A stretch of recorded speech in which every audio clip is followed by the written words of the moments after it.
Hello and welcome to the Faith Crisis course. I'm Peter Brooks, and today we are going to be talking about one of my favorite people, Joseph Smith. The whole purpose of this lesson is to help you accept Joseph Smith as the Lord's chosen prophet, with flaws and all. Again, this course is Avoiding a Faith Crisis, how to turn a faith crisis on any church topic into a faith-building opportunity. When you have questions, concerns, or doubts about church history, doctrines, or policies. Well, today we're going to get into the church history and how this whole church started, and we're going to be talking about Joseph Smith. So the grand question is, why Joseph Smith? Why did the Lord need somebody like him? Why did he just keep the church on the earth all these years?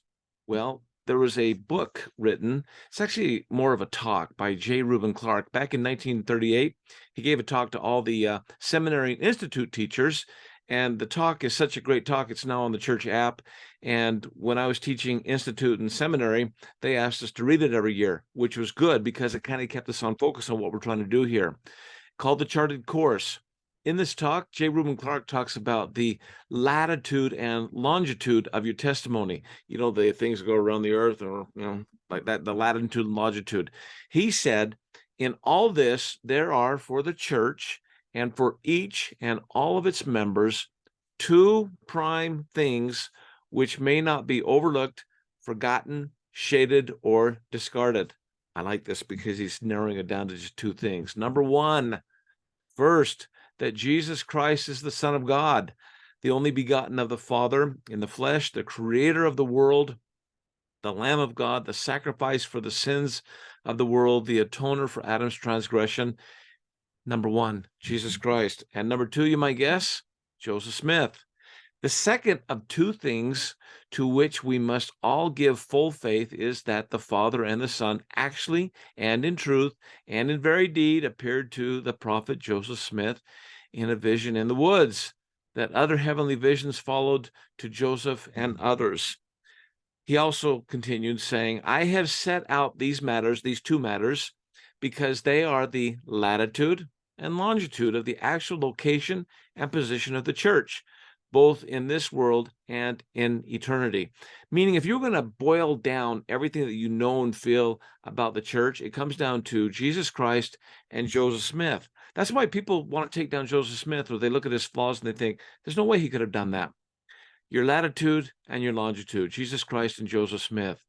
From D&C 135.3, probably one of the most key scriptures, says this: Joseph Smith, the prophet and seer of the Lord, has done more, save Jesus only, for the salvation of men in this world than any other man that ever lived in it. Think about that. That's a bold statement. He's done more, save Jesus Christ. Goes on. In the short space of 20 years, he brought forth the Book of Mormon, which he translated by the gift and power of God, and has been the means of publishing it on two continents, has sent the fullness of the everlasting gospel, which it contained to the four quarters of the earth, has brought forth the revelations and commandments which compose the Book of Doctrine and Covenants, and many other wise documents and instructions for the benefit of the children of men, gathered many thousands of the Latter-day Saints, founded a great city, and left a fame and name that cannot be slain. He lived great. He died great in the eyes of God and his people. And like most of the Lord's anointed in ancient times, he has sealed his mission and his works with his own blood, and so has his brother Hiram. Joseph Smith is so important. Listen to what President Gordon B. Hinckley said back in 2002. Very key quote. We declare without equivocation that God the Father and his Son, the Lord Jesus Christ, appeared in person to the boy Joseph Smith. When I was interviewed by Mike Wallace on the 60-Minute program, he asked me if I actually believed that. I replied, yes, sir. That's the miracle of it. This is the way I feel about it. Our whole strength rests on the validity of that vision. It either occurred or it did not occur. If it did not, then this work is a fraud. If it did, then it is the most important and wonderful work under the heavens. That is the key quote today. If it happened, then it's true. If it didn't, then it's a fraud. And I'm wasting your time right now. But see, I'm a believer, and I want you to become a believer too. Reflect upon it, my brethren and sisters. For centuries the heavens remained sealed. Good men and women, not a few, really great and wonderful people, tried to correct, strengthen, and improve their systems of worship and their body of doctrine. To them I pay honor and respect. How much better the world is because of their bold action. While I believe their work was inspired, it was not favored with the opening of the heavens, with the appearance of deity. Then in 1820 came that glorious manifestation in answer to the prayer of a boy who had read in his family Bible the words of James. If any of you lack wisdom, let him ask of God, that giveth to all men liberally and upbraideth not, and it shall be given him. Upon that unique and wonderful experience stands the validity of this church, which we call the first vision. When he went into the groves to pray, we call that the first vision, which is the starting point for the restoration of the church. Think of it, my brothers and sisters. Think of the wonder of it. This is the restored church of Jesus Christ. We as a people are Latter-day Saints. We testify that the heavens have been opened, that the curtains have been parted, that God has spoken, and that Jesus Christ has manifested himself, followed by a bestowal of divine authority. A pretty bold testimony, if you ask me. Either we're right or we're wrong. Now, you may think that Joseph Smith was a perfect dude. He was not. He had flaws, and I'm not saying that polygamy was a flaw, but it's something that I get into discussions with people all the time. Yeah, he was a polygamist, and he married many women. And so I want you to go figure this out. There's one site called josephsmithpolygamy.org that talks about this, that no holds barred. I mean, it talks about everything and things that may even disturb you a little bit. There's another website, josephsmithspolygamy.org, which is another legitimate site. And these are worth looking into. In fact, I'm putting them on the handout so you can look at it. If that's something that bothers you, go take a look at it. Another thing that some people have, I don't know, controversy with a little bit is the multiple accounts of the first vision. There was a book written, actually it wasn't written, it was edited by this editor named Mr. Welch, and he took all these sources of the first vision and put them in the book. He also talks about the Book of Mormon and the restoration of the priesthood, but the first visions is absolutely fascinating. Some people get bent out of shape that there are 8 accounts of the first vision by Joseph Smith himself, meaning in 1832 he told the story, 1835 and November 9th he told the story, and then did it in 1836, and multiple times to different audiences he tells this particular story, and his story is not the same story every time. Different pieces are added. Let me show you what I mean. So he had his 8. In addition to Joseph's 8 accounts directly formulated by Joseph himself, 11 other accounts of the first vision were written by witnesses who heard Joseph Smith relate the experience and what they saw. And here's some of the 11. For example, Orson Pratt heard Joseph Smith tell the story, and he wrote it down. And others. I only have photos of 6 people. Sorry, but so let's compare the differences and look at them side by side. And again, I'm stealing this. Well, I'm not stealing it. I'm borrowing it from Opening the Heavens by John W. Welch, the editor who spent the time to compare this. For example, by the way, the reason the graphics are so, I scanned it. I didn't really create this one. I took it right from the book. So the background conditions.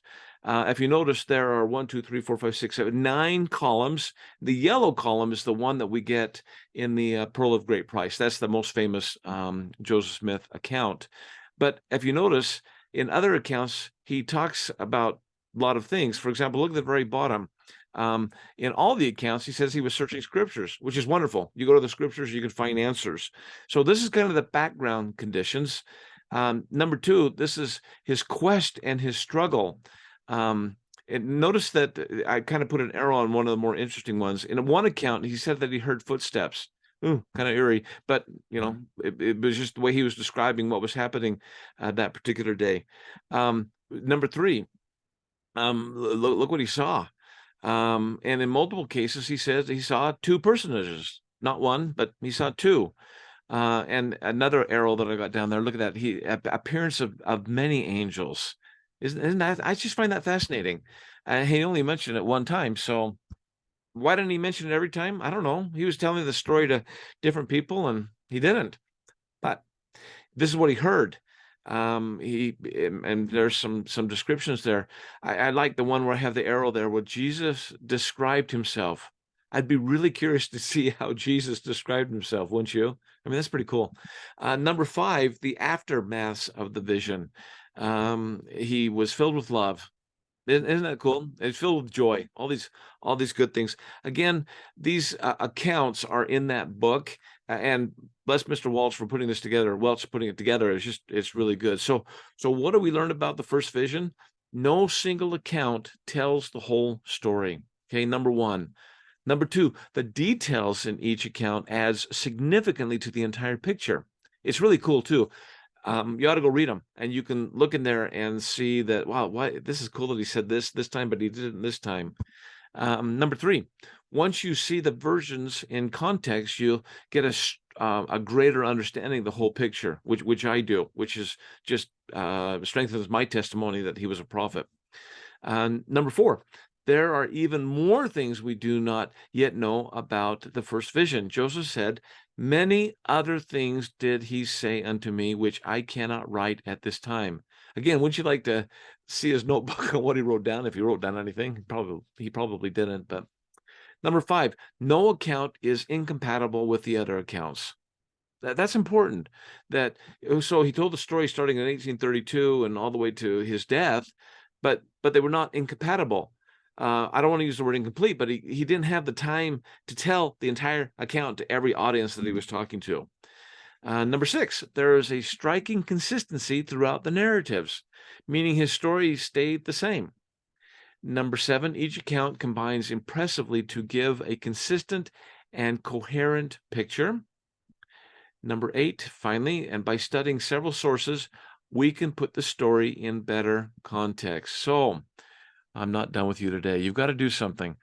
To gain a testimony of Joseph Smith, which is foundational. Remember last week, Jesus Christ is your foundation.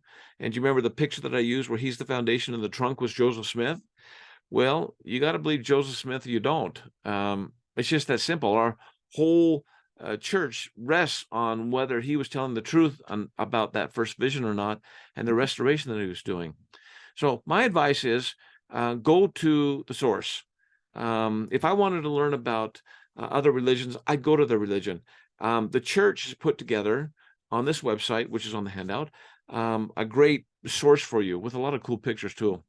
But that's not all. Your assignment is to not only study that page, but do an internet search and, type in Joseph Smith First Vision or Ask of God, Joseph Smith's First Vision.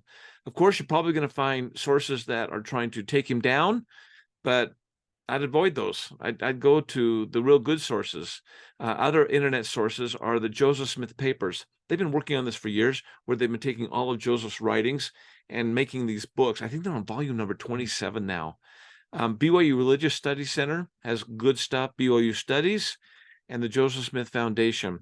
And like I said, if you want to learn more about polygamy, go to josephsmithpolygamy.org or josephsmithspolygamy.org, and you can check that out here too. So as you're doing this is what I ask, is that you record in your study journal what you learned and what you felt. And next lesson, we're going to be talking about one of the fruits of Joseph Smith, and that is the Book of Mormon. So go study Joseph Smith. This is something I can't give you. You've got to figure out deep in your heart what you personally feel about Joseph Smith. I know that he had that vision. Why? Because I've been studying it for the last 60 some odd years. That's not how old I am, but well, I've been studying it that long. I've been pondering it and trying to give it a 360-degree look.